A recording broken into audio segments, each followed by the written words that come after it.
Puji syukur senantiasa kita panjatkan kehadirat Allah Subhanahu wa Ta'ala atas limpahan berkah dan rahmatnya, sehingga pada siang hari ini kita masih diberi kesehatan dan kesempatan berada di tempat ini dalam rangka diseminasi budaya positif. Tak lupa pula salam dan taslim kita haturkan kepada junjungan kita Nabi besar Muhammad sallallahu alaihi wasallam yang merupakan suri teladan bagi kita semua. Rekan-rekan sekalian, sebelum kita melangkah ke acara selanjutnya, marilah kita bersama-sama membuka acara pada siang hari ini dengan mengucapkan basmalah. Bismillahirrahmanirrahim. Untuk kedepannya lebih mengefisienkan waktu, saya serahkan kepada rekan kita Bapak Jamaluddin SPD MPD. Pada Bapak, silakan. Baik, terima kasih atas kesempatan yang diberikan oleh moderator. Assalamualaikum warahmatullahi wabarakatuh. Yang sekian panjatkan kehadirat Allah yang Maha Kuasa, karena pada siang hari ini kita masih diberi kesehatan, kesempatan, sehingga kita semua warga sekolah di SD Maritim ini, terutama rekan-rekan guru, ibu kepala sekolah, terima kasih banyak atas kehadirannya di tempat ini dalam rangka diseminasi budaya positif. Budaya positif ini adalah bagian dari modul 1 pada program guru penggerak yang telah saya ikuti. Lalu kita mengirimkan salam dan selawat kepada junjungan Nabi besar Muhammad sallallahu alaihi wasallam. Semoga di hari kemudian kita adalah salah satu umat yang mendapat syafaatnya. Amin. Baik, untuk habisin waktu, karena ini kan sudah jam-jam istirahat kita sebenarnya, namun apa salahnya kita memprakkan untuk mengisikan sedikit kita bagaimana menambah hasanah ilmu kita. Semoga ini menjadi sebagian dari dinilai oleh ibadah oleh Allah Subhanahu wa Ta'ala. Amin. Baik, terima kasih. Saya mulai dengan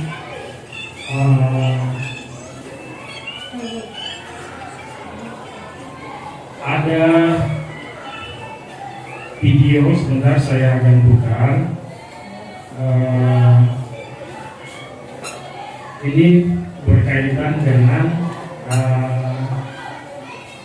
kemampuan yang ada pada diri kita masing-masing. Sebenarnya intinya ini, kemampuan pada diri kita masing-masing. Jadi silakan disimak apa yang digunakan oleh Bernard ini dan bagaimana dia sampai ke puncak menara es ini sebenarnya. Oke.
setelah menonton video tadi, kira-kira apa yang ada di pikiran kita setelah melihat dari video webinar tadi? Ya, tidak putus asa, ya, butuh perjuangan, betul sekali Bu. Jadi ibaratkan ini, ya, dia bawa tas ini, ibaratnya dia sedang menuntut pendidikan. Nah, dia mau menuju puncak kesuksesan dengan jalan yang sangat terjal. Jadi untuk mencapai kesuksesan memang butuh perjuangan. Betul. Jadi pada saat dia mau berangkat, dia siapkan semua alat tadi seperti palu apa. Dan ternyata di tengah jalan tidak ada gunanya. Jatuh. Tidak ada gunanya, malah langsung setelah dia jatuh kena bawaannya lagi. Artinya apa? Apa yang kita sebelumnya harapkan yang sumbernya dari luar itu kadang tidak di luar ekspektasi kita tidak bermanfaat bagi kita. Padahal sebenarnya kita pikir itu sangat bermanfaat. Padahal ternyata di tengah jalan tidak memberikan manfaat kepada kita. Itulah. Nah, pada saat tadi jatuh alat-alatnya, dia melihat ada kemampuan pada dirinya yang dia tidak sadari sebelumnya, itu adalah kuku. Dia menggunakan kukunya dengan segala cara. Pertama dia hanya dengan satu memberikan ke yang sebelah kiri. Akhirnya setelah turun lagi dia naik lompat-lompat, akhirnya sampai di puncak. Jadi itulah sedikit pelajaran yang kita ambil dari video yang saya tampilkan tadi. Jadi sebenarnya bahwa di dalam diri kita itu sudah ada potensi masing-masing yang kita miliki.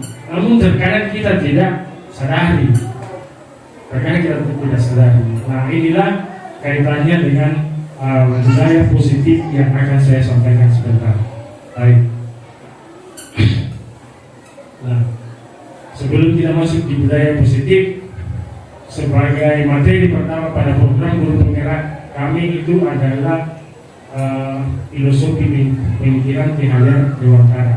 Sebagaimana kita tahu bahwa Ki Hajar Dewantara itu adalah bapak pendidikan di Indonesia. Sampai hari kelahiran beliau itu kita peringati setiap tanggal 2 Mei sebagai Hari Pendidikan Nasional, karena jasa-jasa beliau itu sangat besar terhadap pendidikan. Jadi menurut beliau bahwa pendidikan itu memberikan tuntunan segala kepala kodrat yang dimiliki anak. Jadi karena guru hanya bisa menuntun.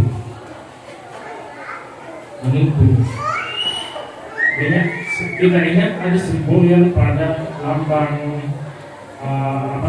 lambang tunduri itu kita dari belakang memberikan semangat. Nah, itu kan menuntun. Kemudian sehingga anak mencapai segala kekuatan kodrat yang dimiliki anak. Kodrat anak itu ada kodrat alamnya. Kodrat alam maksudnya di mana dia tinggal. Kodrat alam anak di Makassar beda dengan kodrat alam anak yang hidup di Sopeng misalnya, di Rekan misalnya, itu kan beda kodrat alamnya. Kodrat keadaan juga dari segi dari segi kultur budaya jelas beda. Dan itulah menjadi pemikiran filosofi Hajar Dewantara ini, sehingga pendidikan menurut beliau pendidikan itu hanya menuntut anak. Nah, nanti untuk pagi depannya kalau kita mau kaji ini panjang sekali, namun karena kita fokusnya pada budaya positif sebentar. Kemudian yang menarik ini pada bagian bawah. Ki Hajar Dewantara itu mengibaratkan peran kita sebagai pendidik itu ibarat menanam padi. Seorang petani kita menanam padi, ya. Jadi Ibaratnya anak-anak ini kita di sekolah itu ibaratnya benih padi yang kita mau bentuk sehingga menjadi buah padi yang unggul. Dengan cara apa? Ya seperti kita semai kasih pupuk yang bagus, di semai tanahnya yang ini ada hama-hamanya itu kita berusaha untuk memberantasnya, namun kita tidak dapat mengubah kodrat anak, karena anak sudah memiliki potensi masing-masing. Menurut Yaya Dewantara bahwa seorang anak itu bukan kertas kosong, bukan lagi kertas kosong, tetapi anak sudah memiliki potensi masing-masing sejak lahir, dan tugas kita sebagai seorang pendidik adalah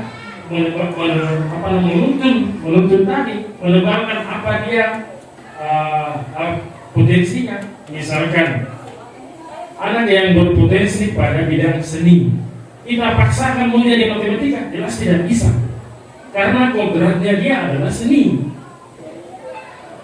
Inilah hubungannya dengan pembelajaran berdiferensiasi yang didengungkan oleh Kementerian Pendidikan Republik Indonesia, bahwa memang pembelajaran berdiferensiasi itu berbeda, tidak memandang semua anak dengan satu metode pembelajaran. Jadi anak yang seperti tadi yang memang dia potensinya minatnya itu seni, maka kita dorong untuk dia bagaimana menjadi perkembangan untuk mencapai potensinya itu. Jadi kalau kita paksakan mau jadi matematika, maka terkadang kita melihat bahwa anak ini nakal sekali, padahal sebenarnya dia bukan dunianya. Jadi tadi Bapak Ibu saya ini sampaikan apa yang saya dapatkan juga, dan saya jelaskan juga ke Bapak Ibu semua. Jadi ini menjadi bahan diskusi kita bersama. Saya tidak menganggap saya sendiri sudah maksimal dalam implementasinya di sekolah, namun kita sama-sama bekerja sama supaya bisa mendidik anak-anak kita ini sehingga nanti betul-betul dapat menjadi manusia yang sempurna.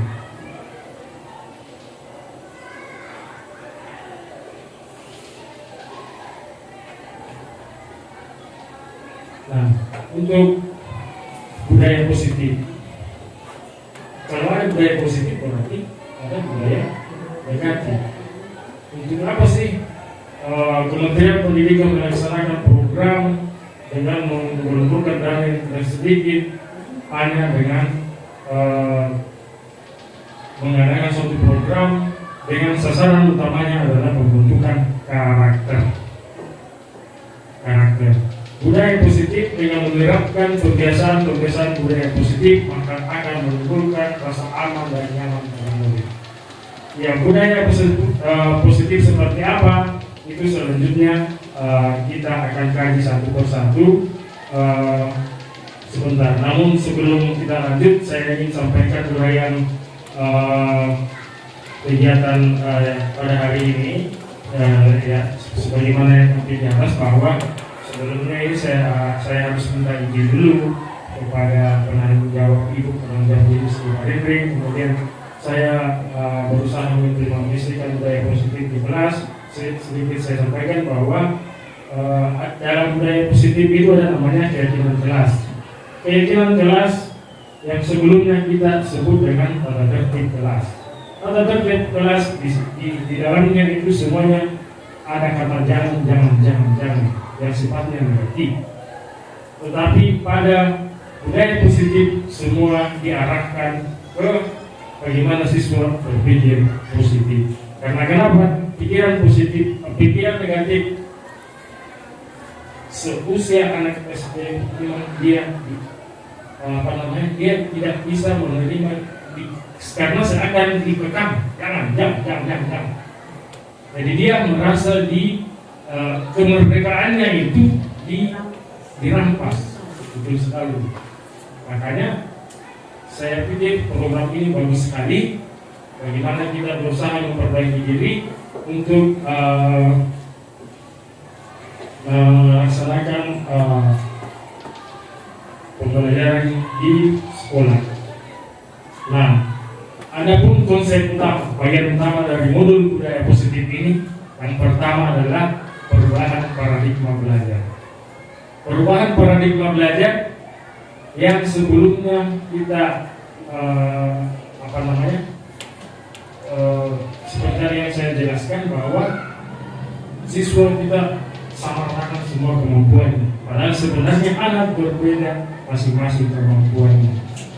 Jadi seperti tadi, anak yang jiwanya memang olahraga mau dipaksakan untuk menjadi jiwa seni, maka sangat sulit untuk mengantarkan anak mencapai kesuksesan. Kemudian ada disiplin positif, kebutuhan dasar manusia, motivasi perilaku manusia, posisi kontrol restitusi. Nah, ini yang penting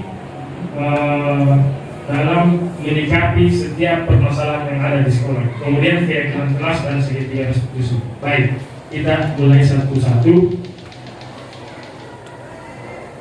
dengan perubahan paradigma belajar. Nah, perubahan paradigma belajar ini dirancang berdasarkan prinsip pembelajaran yang terdiferensiasi. Maksudnya yang memang setiap anak itu potensinya berbeda, tidak ada sama. 40 ada dalam kelas, maka 40 karakter yang ada dalam kelas, sehingga setiap siswa belajar dari kebutuhan apa banyak untuk mewujudkan profil pelajar Pancasila. Pernah dengar profil pelajar Pancasila? Pernah lihat? Karena ini sejak tahun 2021 ya, salah, ini merupakan program dari Mas Menteri kita, program unggulan dengan mewujudkan profil pelajar Pancasila. Di mana di dalam profil pelajar Pancasila ada 6 dimensi di dalamnya, yaitu salah satunya saya sudah untuk memudahkan anak-anak hafal, saya bikin tepuk profil Pancasila. Videonya ada di sini. Cuma kalau saya tampilkan, kan waktu lagi. Jadi kelas, alhamdulillah kelas 6A kalau diajar topik profil belajar Pancasila, alhamdulillah mereka sudah apa? Oh, pagi biasa Bu. Saya ini. Selanjutnya kita masuk di budaya positif.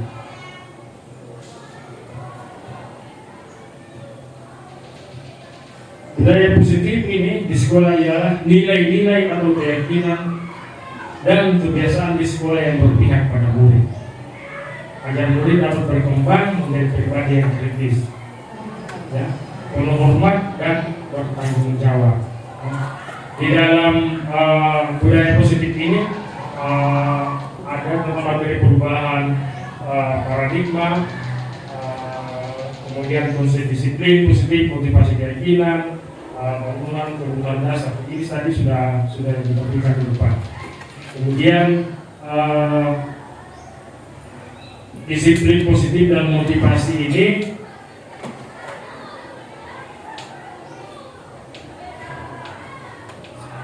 seseorang yang memiliki disiplin berarti mereka bisa bertanggung jawab terhadap apa yang dilakukannya.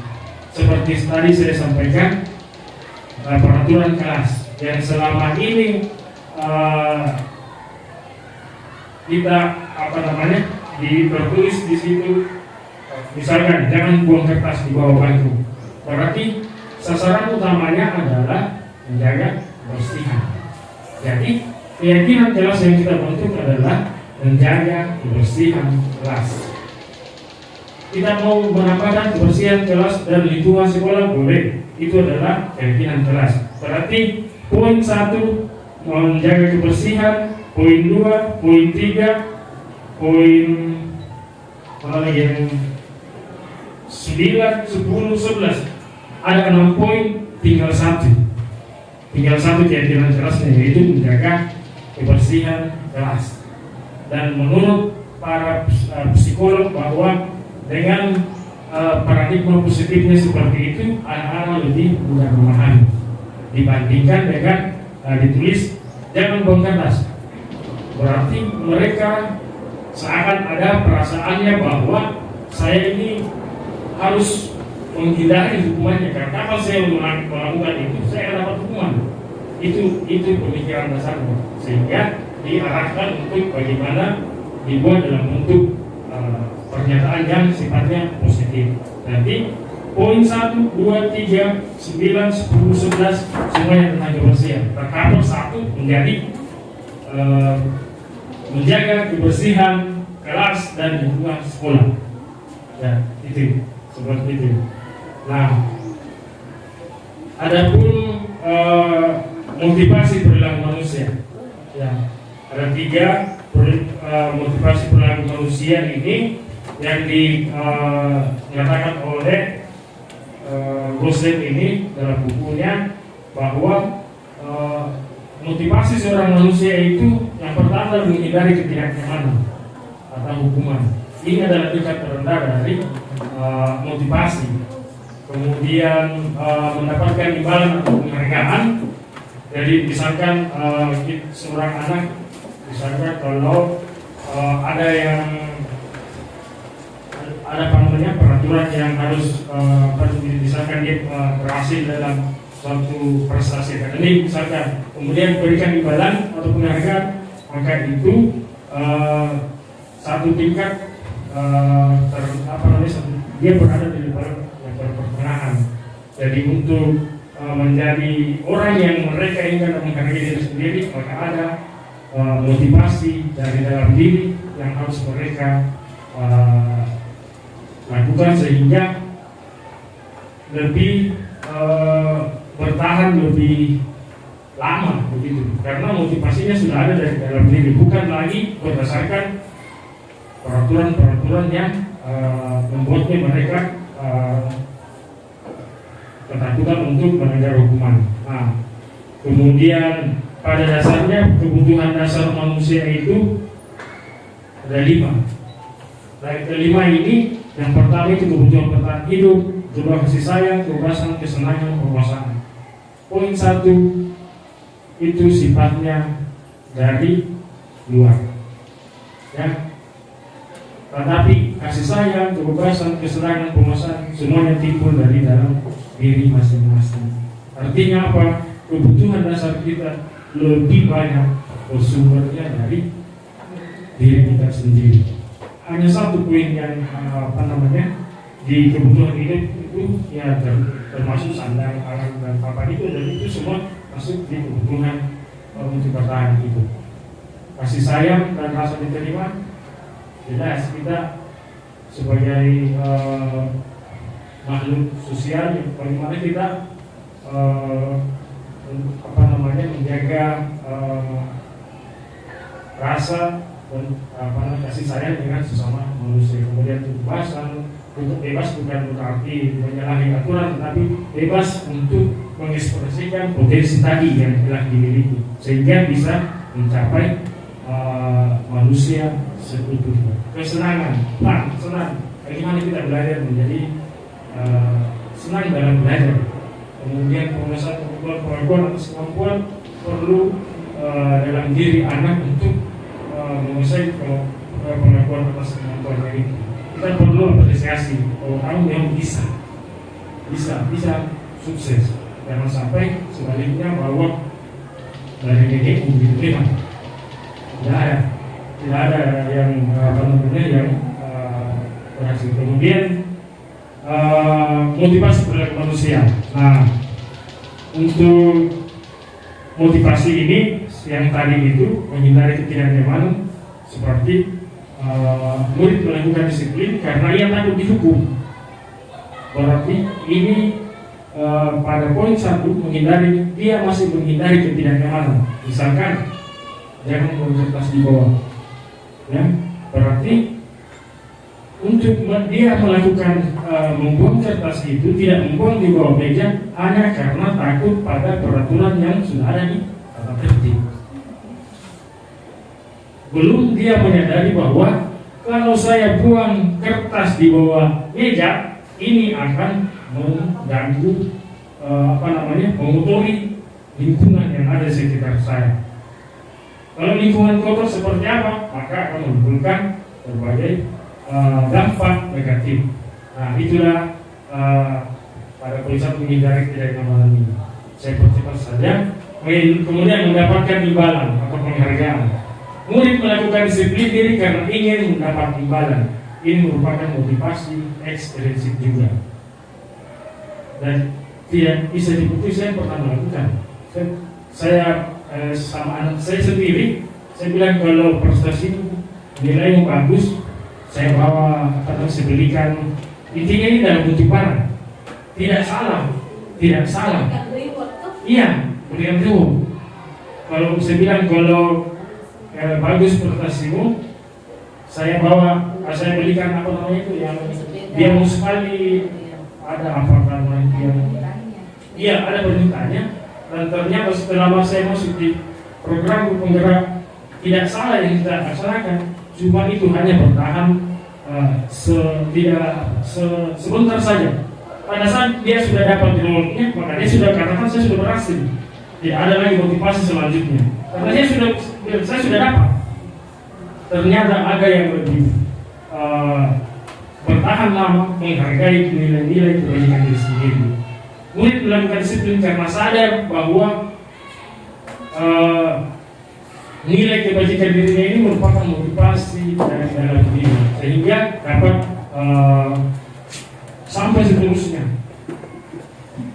Jadi bukan hanya menghindari peraturan yang telah kita tetapkan. Kemudian nah ini penting sekali terkait dengan kegiatan kita dan kesehatan kita, fungsi kita. Konsep disiplin dengan identitas gagal.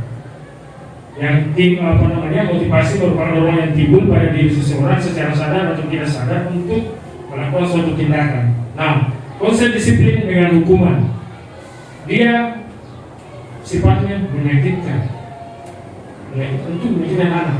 Kemudian tidak nyaman, murid merasa takut, dan karena dia takut dihukum, maka dia akan menyembunyikan kesalahannya. Padahal sebenarnya dia masih dalam perasaan itu, merasa tidak nyaman. Kemudian pada penghargaan tadi, ini sebenarnya masih belum efektif. Kenapa? Karena kalau dalam kelas misalkan saya pernah kasih pulpen, arti saya tidak langsung bahwa yang lain itu pasti iri. Wah, itu lagi dapat pulpen, saya belum. Dan ternyata itu dapat mematikan kreativitas anak, karena setelah dapat barangnya dia sudah katakan saya sudah berhasil. Nah, menghukum dengan sistem ranking. Makanya sekarang di kurikulum baru sudah tidak ada lagi namanya ranking. Kenapa? Karena itu dapat merusak hubungan sifat dari temannya yang lain. Kenapa? Karena merasa minder. Jadi sekarang di kurikulum yang terbaru yang ada adalah deskripsi kemampuan anak. Apa yang masih perlu ditingkatkan? Misalnya anak tadi yang berbakat pada bidang olahraga, berarti kita harus bentuk dia untuk bagaimana berprestasi lebih baik ke depannya. Jadi kita tinggal arahkan tadi seperti tadi filosofinya kita wawancara, bahwa kita hanya mengarahkan apa yang menjadi karakternya sebelumnya, wataknya sebelumnya. Nah, lanjut dari yang tadi, konsekuensi penguatan jangka pendeknya itu adalah pengakuan jangka pendeknya perlu untuk berkelanjutan. Artinya apa? Kita terus memantau perkembangan anak. Kemudian ini kata baru restitusi. Sebentar di slide selanjutnya kita akan bahas apa sebenarnya itu yang dimaksud dengan restitusi. Sebelum kita masuk di restitusi, kita akan membahas dulu restitusi 5 posisi kontrol. Maksudnya apa? Posisi kontrol kita di dalam menghadapi suatu permasalahan. Bukan hanya permasalahan dengan siswa kita, tetapi ini berlaku universal dalam kehidupan kita sehari-hari. Apalagi dengan anak putra putri kita di rumah. Yang pertama itu adalah penghukum. Seperti apa itu penghukum? Membuat merasa bersalah sebagai teman, pemantau dan manajer.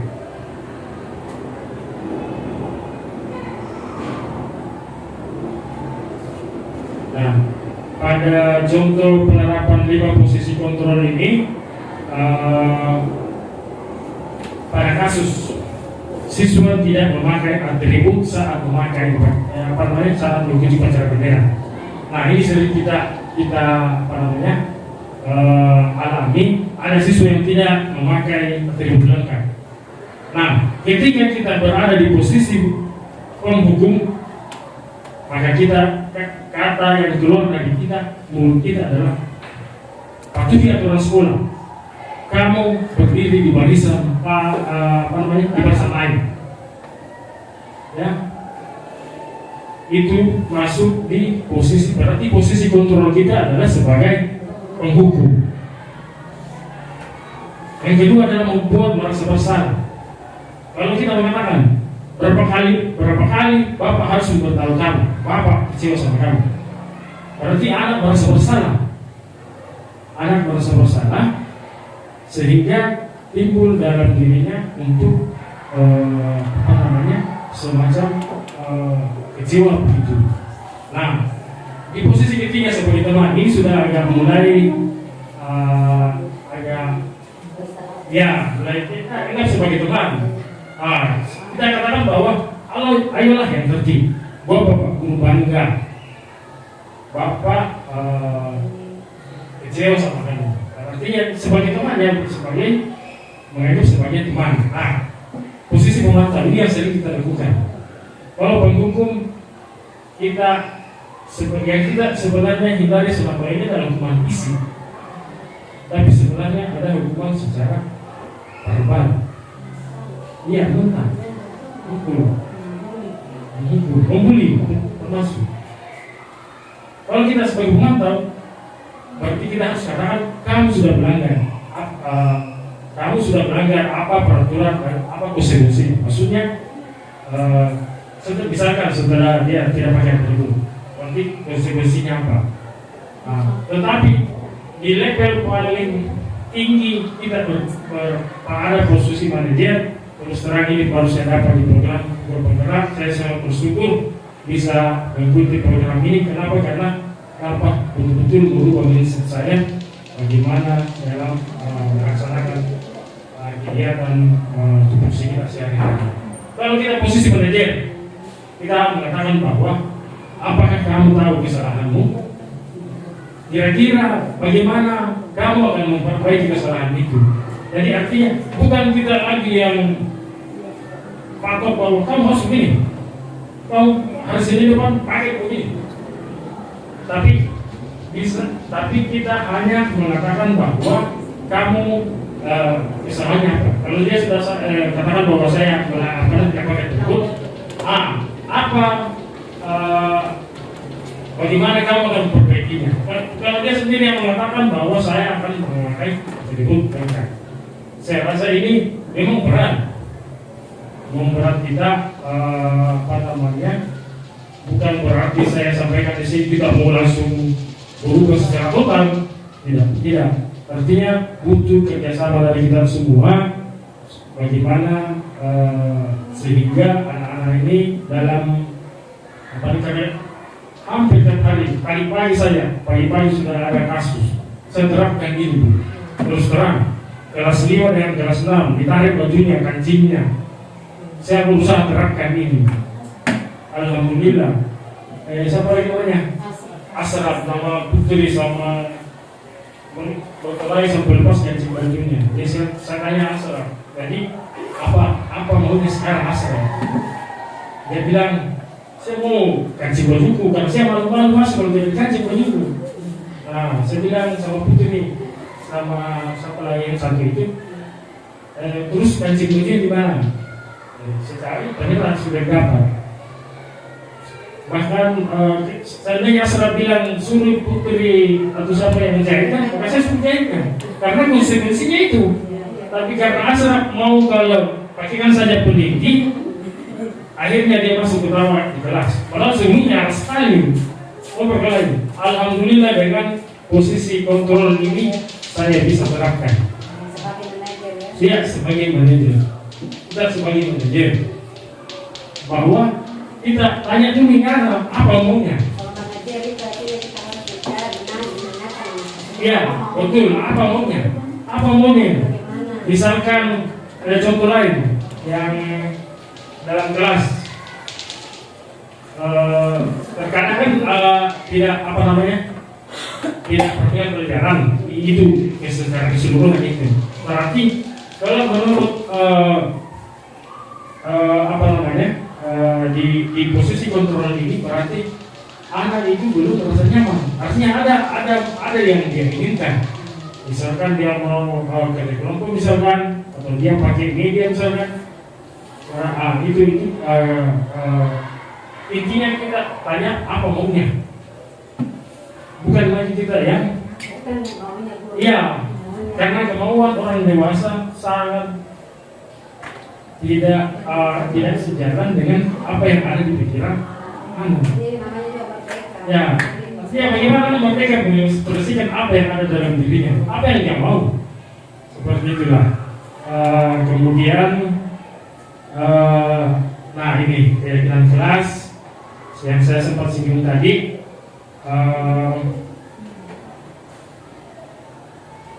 Keyakinan kelas ini yang bersifatnya universal seperti tadi, jangan buang kertas di bawah meja, berarti itu adalah masih peraturan kelas. Tetapi ada yang lebih penting yaitu keyakinan kelas. Artinya kalau membuang sampah, mencuri dinding itu semua intinya adalah kebersihan. Berarti kita ambil keyakinan kelas menjaga kebersihan kelas dan lingkungan sekolah. Alhamdulillah sebentar saya tampilkan, saya sudah waktu hari Senin kemarin saya sudah buat kesepakatan kelas dengan kelas 6A ada 4. Ada sebentar saya tampilkan fotonya.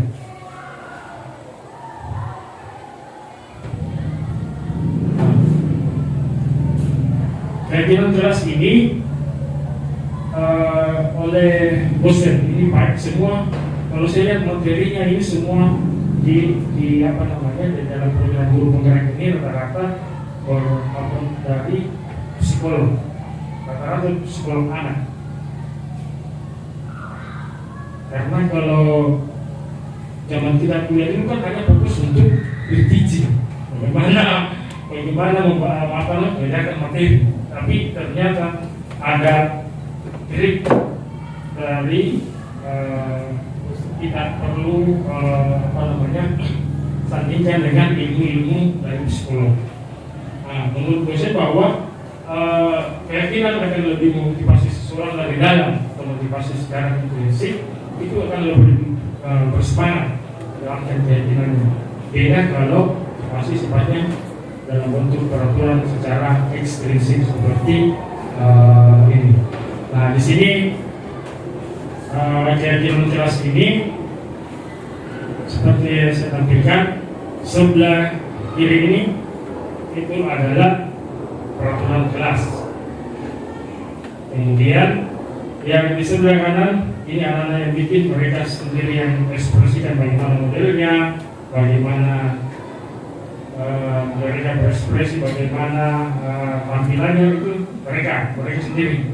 Saya jelaskan. Nah, karena mungkin tidak terbaca, saya ini. Jadi poin pertama kesepakatan kelas pada hari Senin yang lalu, bekerja sama menjaga kebersihan kelas. Nah, datang tepat waktu dan aktif di kelas. Kemudian menjaga dan meletakkan barang pada tempatnya. Kemudian saling peduli, menghargai. Jadi kalau ada yang saling memisah atau membuli, berarti dia melanggar kesepakatan kelas yang keempat. Ini tidak bisa saja direvisi. Misalkan ada yang baru belum ada di sini, maka kita sepakati lagi, isi lagi, tambah lagi. Dan ini maksud saya tidak pakai kertas itu tadi, kertas itu yang kita tadi. Kalau pada saat ada yang baru begitu, maka itu ditulis di situ, tempel lagi di situ, tempel di bawahnya. Artinya itu adalah keyakinan kelas yang baru. Seperti itu.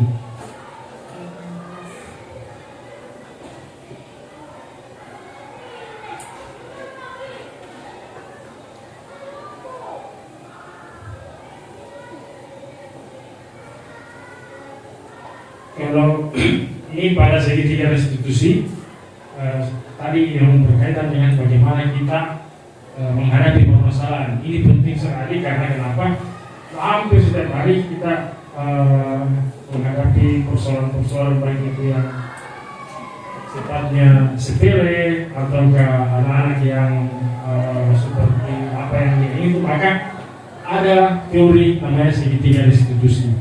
Yang pertama yang kita lakukan adalah menstabilkan identitas. Maksudnya apa? Setiap orang kita mengatakan bahwa misalkan si anak tadi yang tidak memakai atribut, maka kita katakan bahwa setiap orang pasti melakukan kesalahan. Ya, kami bukan satu-satunya yang pernah melakukan kesalahan itu. Berarti itu adalah masuk di tahap menstabilkan identitas.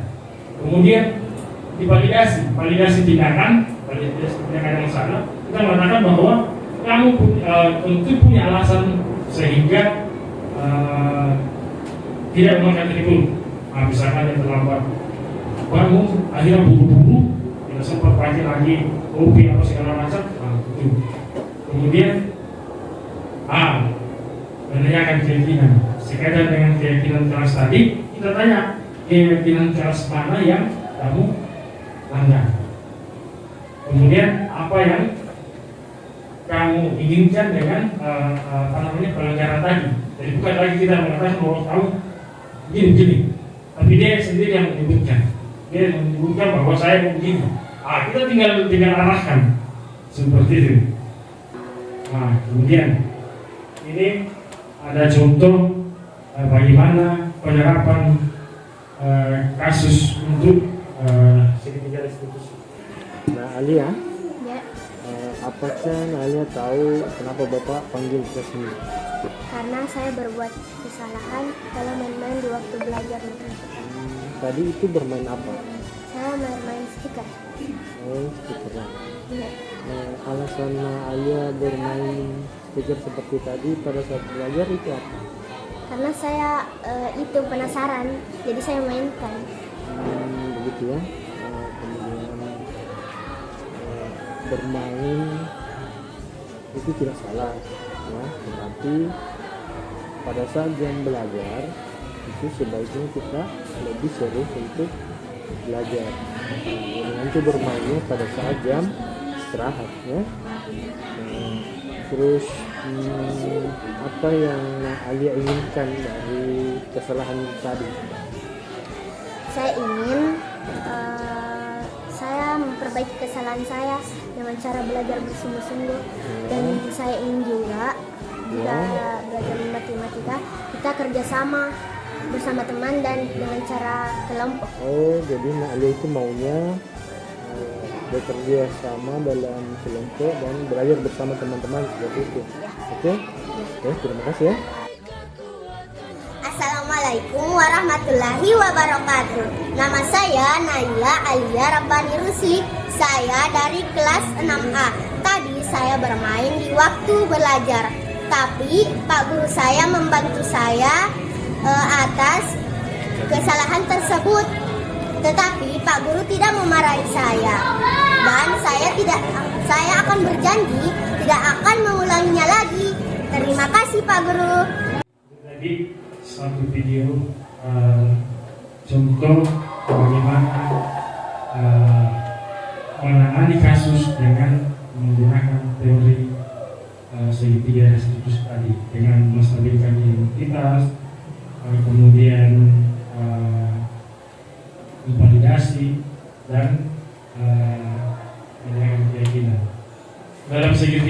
khusus ini diharapkan murid menjadi lebih kuat secara pribadi, karena kita tidak menyalahkan, tetapi kita meminta pendapatnya apa maunya, membuka wawasan murid agar dapat menyelesaikan permasalahannya sendiri, jelas seperti tadi.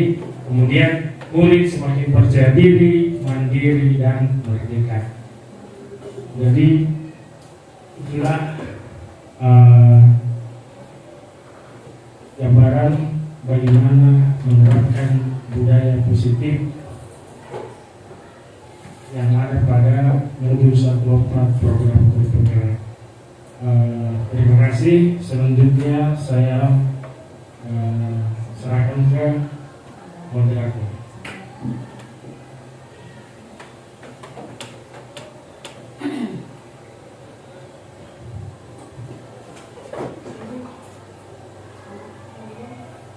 Ya, terima kasih. Selanjutnya kita buka sesi tanya jawab. Kepada teman-teman yang mau mengajukan pertanyaan, silakan. Ya, silakan Ibu Sri Hastuti. Terima kasih atas kesempatan yang diberikan kepada saya untuk mengajukan pertanyaan pada materi yang telah dipaparkan oleh Pak Jamal tadi. Saya merasa tertarik dengan pernyataan adanya keyakinan kelas, di mana sebelumnya kita kenal dengan peraturan kelas. Nah, yang jadi pertanyaan saya, di mana letak perbedaannya? Apa perbedaannya antara peraturan kelas dan keyakinan kelas? Kemudian apa kelebihan dari keyakinan kelas dibanding peraturan kelas? Saya kira itu untuk pertanyaan saya. Terima kasih. Langsung jawab. Saya Mas Sandi. Terima kasih banyak Ibu Sri Hastuti tertarik dengan keyakinan kelas dan peraturan kelas. Di mana peraturan kelas seperti yang ada di belakang kita itu semuanya berisi dengan kalimat-kalimat yang masih sifatnya negatif. Kenapa? Karena ada jangan mencuri dinding. Pada tujuan jangan mencuri dinding itu adalah menjaga kebersihan. Kenapa kita tidak mengatakan bahwa marilah kita bersama-sama menjaga kebersihan sekolah? Nah, menjaga kebersihan sekolah itu adalah keyakinan kelas. Jadi peraturan kelas bukan salah. Memang seperti itulah yang kita lakukan selama ini. Mematuhi tata tertib. Namun pada program guru penggerak lebih efektif jika kita membuat satu keyakinan kelas yang sifatnya positif. Artinya apa? Siswa lebih dapat menerima akal sehatnya dibanding dengan kita menggunakan kata-kata yang intinya seperti itu. Jadi kelebihan dari keyakinan kelas ini lebih menyentuh siswa, lebih bersemangat karena dia terbangun dari dalam untuk menjaga kebersihan. Karena kalau hanya menghindari jangan muncul dinding, maka ketika dia ada yang dia tidak melakukan itu, maka dia ibaratnya hanya menghindari hukuman, menghindari tata tertib seperti itu. Jadi insya Allah kedepannya marilah kita bersama-sama, semoga secara perlahan kita dapat membuat satu keyakinan kelas dengan siswa-siswa kita di kelas, bagaimana dapat menyusunnya seperti tadi. Tidak usah banyak-banyak, cukup 3 atau 4 saja dulu. Pada saat berjalan di seiring waktu, kalau ada yang pelanggaran dan belum ada di keyakinan kelas, Maka kita tempelkan tali seperti itu. Bikin. Ya. Barangkali ada tanggapan dari teman-teman. Ya, tidak ada tanggapan dari teman-teman atau masih ada yang mau bertanya? Satu lagi ya, kita batasi satu lagi pertanyaan mengingat waktu. Ya silakan Ibu Nurpalwi. Assalamualaikum warahmatullahi wabarakatuh. Terima kasih Pak sudah memberikan waktu untuk bertanya. Sangat menarik sekali ini materinya. Calon guru penggerak nih SD Madinah, tepuk tangan dulu. Semoga kita semua yang ikut di sini juga menjadi calon guru penggerak. Tertarik sekali Pak. Jadi itu tata tertib di kelas tadi saya sedikit sama pertanyaannya Kandas Dihastuti. Apakah semua keyakinan kelas itu bisa ditampilkan di masing-masing kelas Pak, atau hanya kelas tinggi saja? Terus pertanyaan saya ini Pak, terkait dengan materi budaya positif ini, apa hubungannya dengan proses pembelajaran yang berpihak pada murid? Iya, terima kasih Pak. Silakan. Baik, terima kasih Ibu Nur Kalbi. Adapun mengenai jajaran kelas ini berlaku semua kelas, baik kelas rendah maupun kelas tinggi. Namun terkadang kesepakatannya bisa saja berbeda. Misalkan yang kelas tinggi kan sudah agak kompleks kesepakatannya. Kalau kelas rendah kan hanya ya. Apalagi faktor bahasa Betul. Bahasa. Untuk di kelas rendah agak susah. Bisa. Artinya kalau mungkin di kelas rendah mungkin hanya Ya, atau bahkan cuma boleh satu saja. satu atau dua, iya. Efektifnya. Ya. Mari, ya, ayo menjaga kebersihan kelas. Ada lebih cepat dia terima dibanding Kalau kesepakatan itu mengajak. ya, itu mengajak bagaimana akhirnya sumbernya dari apa kita tampung pendapatnya anak bahwa menjaga kebersihan, maka itu tadi artikan di positif itu sebagai kegiatan kelas.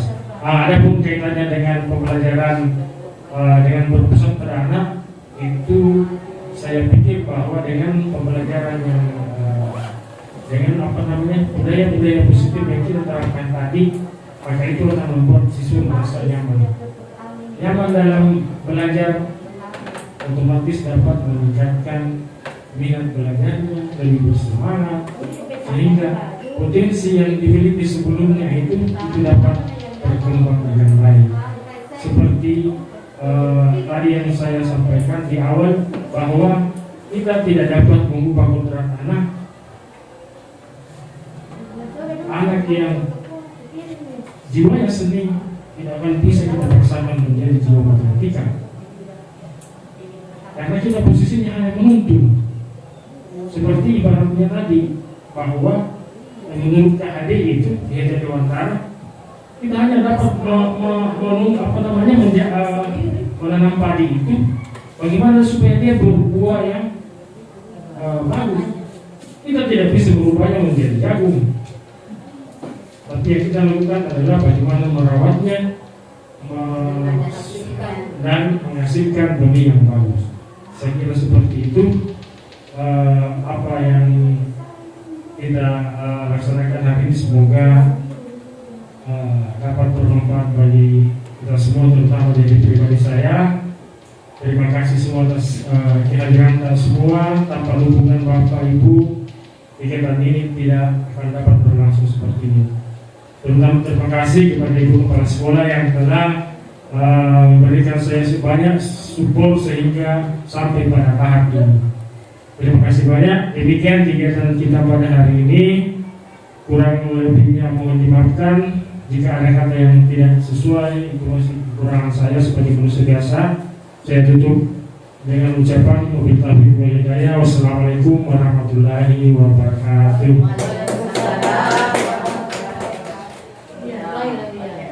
Ya, demikianlah tadi paparan dari rekan kita Kanda Jamaluddin SPD MPD, dan juga tadi sudah ada sesi tanya jawab dari Ibu Sri Astuti dan Ibu Nur Kolbi. Semoga apa yang disampaikan pada siang hari ini dapat bernilai, dapat kita ambil manfaatnya untuk diri kita sendiri, dan mari kita selalu meningkatkan kemampuan diri kita, dan semoga kita semua ini dapat mengikuti jejak teman kita untuk menjadi calon guru penggerak. Demikian kegiatan kita pada siang hari ini, kita akhiri dengan ucapan hamdalah. Alhamdulillahirabbil alamin. Wabillahi taufik wal hidayah. Wassalamualaikum warahmatullahi wabarakatuh.